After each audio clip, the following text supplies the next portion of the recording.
Welcome, have a seat if you will. Happy Mother's Day, everyone. Can we say Happy Mother's Day to all the moms? Let's hear it today. Moms, we are so glad that you're here. Thanks for giving us a chance. I mean, honestly, I feel so honored to get to spend a few minutes with you on your special day that I just decided to dress up for you. And I thought that you deserve that. I absolutely think that you have suffered for us, so I can suffer for you for just a little while. So it's not too much to be a little hot and sweaty and uncomfortable for all of you moms, right? We just love you. We're so glad that you're here. And I got to tell you, I feel a very special honor today to get to be a very small part of your day. And so thank you. Thanks for allowing me. Thanks for allowing us to be a part of your day. It is a special day, and we recognize that, and we want that so much for you. So happy Mother's Day to everyone. Hey, I've got one thing that before we talk about anything else, something that we're wrapping up today that I think is really important for us to wrap up strongly. And I've thought of all kinds of ways of like, how do I tie this into Mother's Day? And I just don't know if there's a way to tie it out into Mother's Day outside of, I don't know of any mom that doesn't want their kid to travel a very good path. And so I want to wrap up what we've been calling Project 47 today. We started this on Easter, and Project 47 is running through today, and Project 47 is our initiative over the last 4 weeks to lean into what is called the Yellow House Foundation, and the Yellow House Foundation hosts 47, thus Project 47, meetings, recovery meetings, 12-step meetings every single week in our city. And we are behind them to help them because there are a lot of people that are in need there, and we want those 47 meetings to continue in our city. We want those 47 meetings to go on and on and on, and not just for a couple of years, but for a lot of years to come. And so nobody came to us and asked us, hey, will you help us with this? We just said, if we're going to be the church that says we want to help people heal from life's hurts, we're going to help people who are helping people heal from life's hurts. And so that's who we've been and what we've done. And the 47 came two ways. One, because of the 47 meetings. And then the other way is, if you've ever been to a recovery meeting, you know they pass a basket around, and as it comes by, typically you see single dollar bills in there. And so the idea came along is, what if every one of us gave a single dollar bill to each one of those recovery meetings for this week? And the idea became is like, what if every one of us in our church, what if all of us, every adult, every student, every kid, what if all of us gave $1 for each of those 47 meetings to keep those things alive going forward for the next 50 years? What a difference our church could make. Now, there's a whole lot of us, and if all of us would do this, it would be significant. They have some challenges for the next 3 years coming up, and in 3 years, they have to meet some qualifications in order to keep going forward, and we want to be involved in helping that. We have already helped some years ago significantly, and we want to help significantly again. And so on the U card that you have in your chair, there's a QR code on the bottom, and sometime during this service, or take it with you, but sometime today, would you scan that QR code, and would you help keep these recovery meetings going forward? And all I can say is that I know for Julie and I, we want our kids to have the best path forward, and this is a way for all families to be blessed by you, by us as a church, helping people heal from life's hurts. And so today ends this initiative. If you've not been a part of that, we don't have a dollar goal. We have a percentage goal, and the percentage goal was that 100% of us would actually participate. And wherever that lands, that will be our donation to the Yellow House Foundation, and I'm excited to give it to them. And so I would ask you to finish this strong today. If you've not been a part, today is the final day, and we want to help make sure we live up to who we are and allow them to stay going for the next 50 years in our city. So I hope you'll help out with Project 47. Well, I know that you've heard it said, maybe you've actually said it yourself, and this statement that if Mama ain't happy, you want to finish it? Ain't nobody happy, right? I thought that you would probably know that. I learned this at an early age. In fact, I want to tell you two stories today that taught me that if mama ain't happy, ain't nobody happy. I learned this lesson in my growing up years, and I was probably maybe 11, maybe 12 when the first one of these happened, is that my mom and dad were off at work. It was summertime, and I have an older brother and a younger brother, and we're each separated by about 2 years, and we were at home during the summer. And so we were at home, and my mom, we grew up, we didn't have a whole lot, and we didn't have a whole lot of special things, but there were a few things. And in fact, in this particular house, there were two things that we thought was a funny word that my mom had on either side of the two chairs in the living room called sconces, right? We thought that might be something you could eat, but lo and behold, it was like this light with a globe around it, and those seemed to mean something to my mom for some reason. And so my mom would constantly say, "Stop doing that. You're going to break one of my sconces." And we would giggle, it's like, "Oh, we're going to eat your sconces, right?" And so we're at home one day alone, and the three of us, and of course, three boys were playing football in the living room, right? Because what else would you do? And somebody throws a pass, somebody tips the pass, and I don't have to tell you the story. You know what happened. That football smashed one of those sconces. We could all hear my mom, who wasn't even there, we could all hear my mom saying, "Stop doing that. You're going to break one of my sconces," right? And so we decided she could never know about this. And so we gathered all the pieces of the sconces, and we spent most of the rest of that summer day taping and gluing the inside of that sconce back together. And where there were a few broken pieces we just either couldn't find or it wasn't going to work, we rotated it around to the back, and we stepped back at the end of the day, and lo and behold, there was a beautiful sconce hanging on the wall. We rolled all the way through the summer. And one fall evening, my mom was sitting in the chair, and she reached over and she flipped on the lights to the sconces. And she sat there and she read. And within a short amount of time, that light started for the first time to heat up that tape and that glue. And as my mom read, something hit her in the shoulder and onto her book, and she looks up, and it is the front part of her sconce laying on her book. Well, she still doesn't know. She picks that up, and she looks up there, and then she sees all the tape and all of the stuff on the inside. And for me, that was my first experience with, if mama ain't happy, ain't nobody gonna be happy, right? That was my first experience. My second one was not long after that. Again, on a summer day, which parents might be a good indication that you should have some cameras in the house, or that maybe have somebody come over during the summer days when the kids are hanging out, right? But we woke up one summer day, and my younger brother decided, he had something in his head, that he decided that he was going to live that day like Jesus. I don't know what he was thinking, but like in all reality, he's going to live like Jesus. So he's the younger brother, and once in a while, you walk by, you pop him on the back of the head or whatever, you're just the big brother, they're the little brother.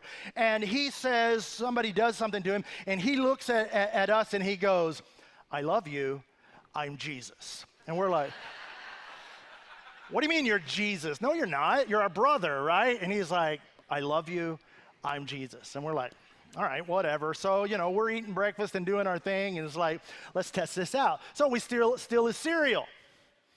"I love you, I'm Jesus." Like, great, Jesus, I'm going to eat your cereal, right? That's mine now. And so the day rolled on for a little while in the morning, and we just kept testing this. In fact, we were outside, and we told him, "Hey, we're going to get you." And he took off running, and we yelled. Jesus didn't run, and here he came back, right? He's like, "I love you, I'm Jesus." And so we decided that we were going to give him 40 lashes, save one, just like Scripture talks about, 39 lashes, right? And the only thing is we varied just a little bit, and we said, "Hey, we can give these to you on your back like Jesus got, since you are Jesus, or we can give them to you on your head." So he deviated. We weren't really theologically correct. He said, "Just hit me on the head." So it was like 39 times on the head, and the whole time we stopped. "You want to stop? I love you, I'm Jesus." So we decided to put it to the ultimate test, and we built a cross. And when I say we built a cross, I'm not saying we built just a couple of 2x4s together. We found a telephone pole, and we built a really big cross as tall as our house. Now, we lived in a mobile home, in a portable kind of home, so you know about how tall those were. It was big, and it was heavy, and we strapped him to it, and the sky went dark at about noon, and we leaned him up against the side of that house to be Jesus. So we went on inside the house, and we were hanging out inside the house, and we were eating and watching TV. And after a while, my mom got home. And when my mom came home, she kind of surveyed the room, and she's like, "Where's Todd?" Well, we had already prepared. We just said, "He's outside. What's he doing?" "Just hanging out." She bought it. Okay, he's outside hanging out. Well, sometime later, she said, "How come Todd hadn't come in? Where is he?" He's like, "He's outside." She's like, "Well, what is he doing?" I was like, he's just hanging around, hanging out. And she's like, "What does that mean?" And we said, "Well, go outside and look."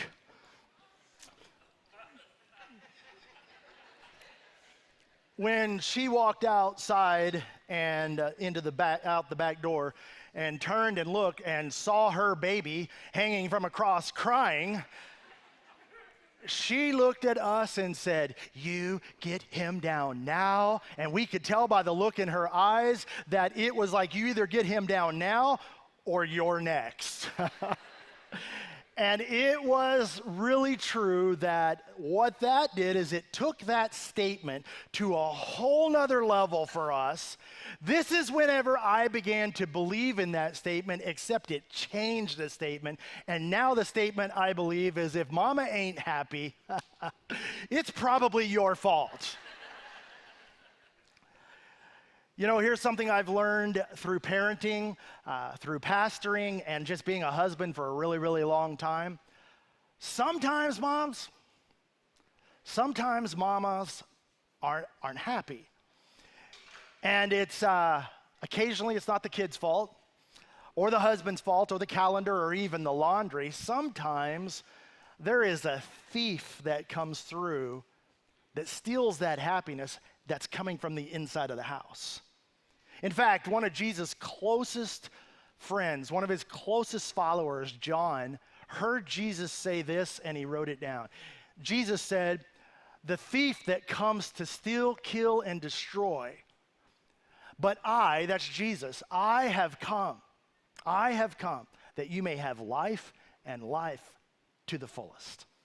And yes, sometimes I'll admit, we have to admit that little thief looks like a toddler tantrum in the cereal aisle at H-E-B, right?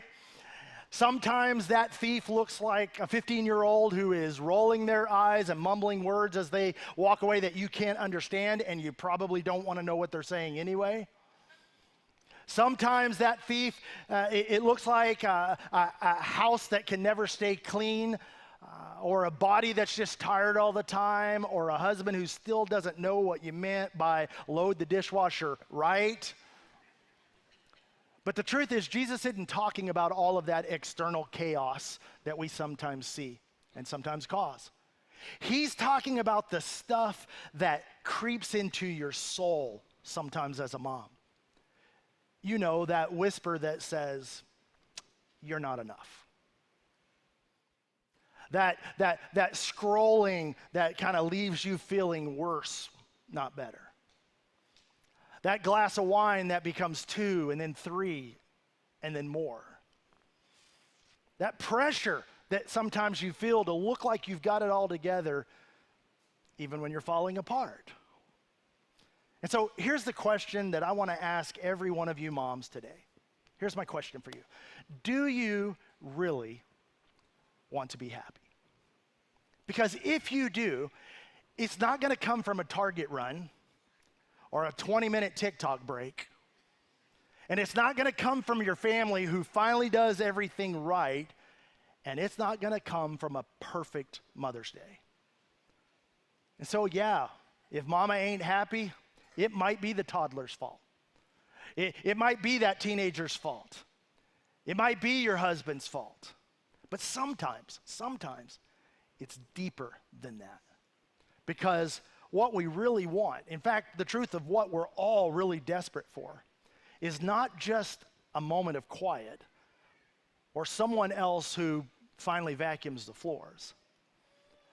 You know what we're all really, really searching for? Is peace.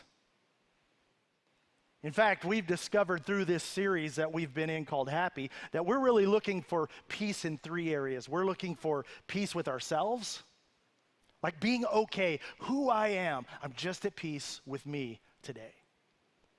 Peace with other people, those around us. It's like I'm not out to get someone, just peace with other people. I'm at peace. And then for a lot of us, we're looking for peace with God. And here's the truth for moms, but the truth is it's the truth for all of us. Anything, and we said this on Easter, anything that undermines your peace is ultimately undermining your happiness.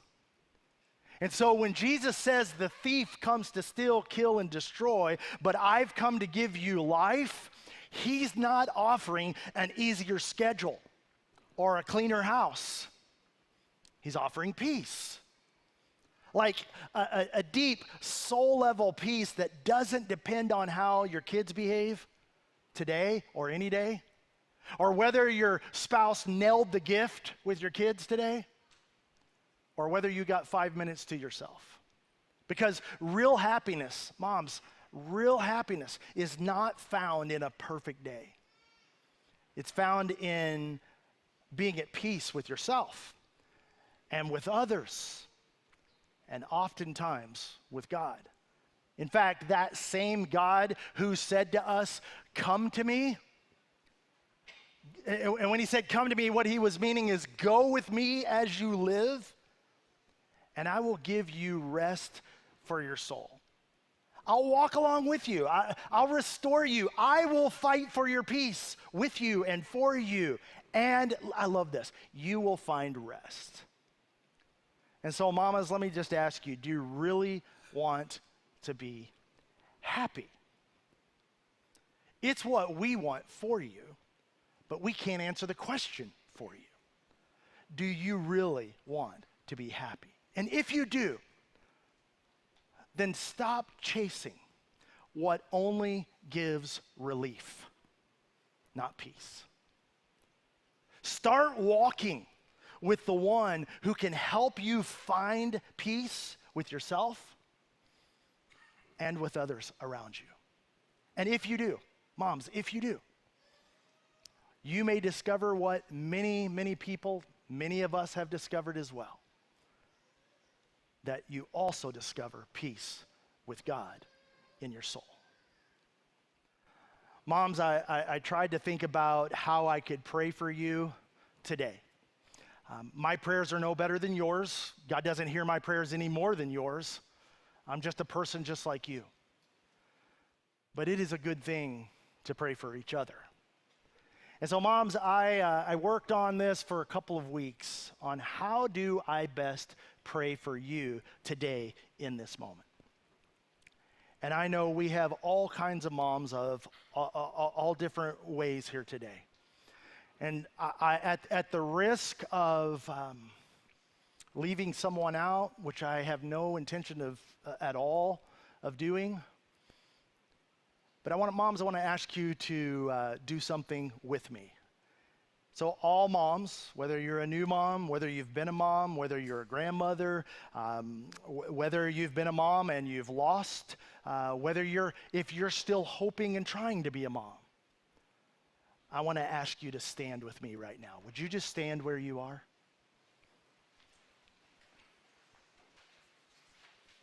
And I want us to do two things.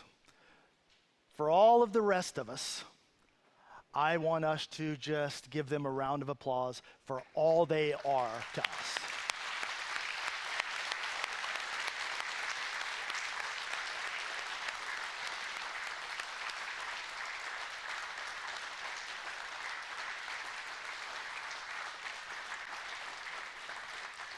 Thank you, Mom. Stay standing with me if you would, because I want to pray for you. The second thing I want to ask is of those of you who are seated, is if you could just reach up and grab the hand of that mom by you, just in support. And if there's a mom next to you that is by herself, would you just grab her hand too? And just be in support of her. And moms, I want to pray for you today. So Father, thank you for every woman in this room. Thank you for the moms that are thriving and for the ones that are just barely hanging on. Father, thank you for the moms today who are celebrating and those who are grieving. Father, thank you for the ones who gave birth, for the ones who adopted, for the ones who lost, for the ones who are still waiting and wondering if they ever will. Because God, I know you see all of that. And you hear the prayers, Father, of these women that never get said out loud. You know the weight that they carry in their life. And you know better than anyone the peace that they're longing for. And so, Father, today I believe you are the good shepherd that guides us into green pastures. You are the one who restores peace and joy and purpose, and not just for moms, but for all of us.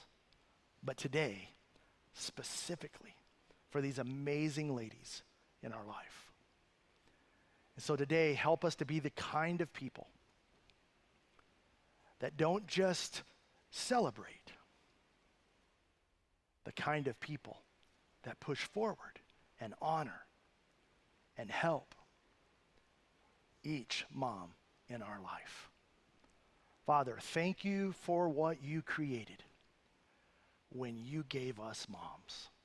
Help us to honor that today. And we ask it in Jesus' name. Amen.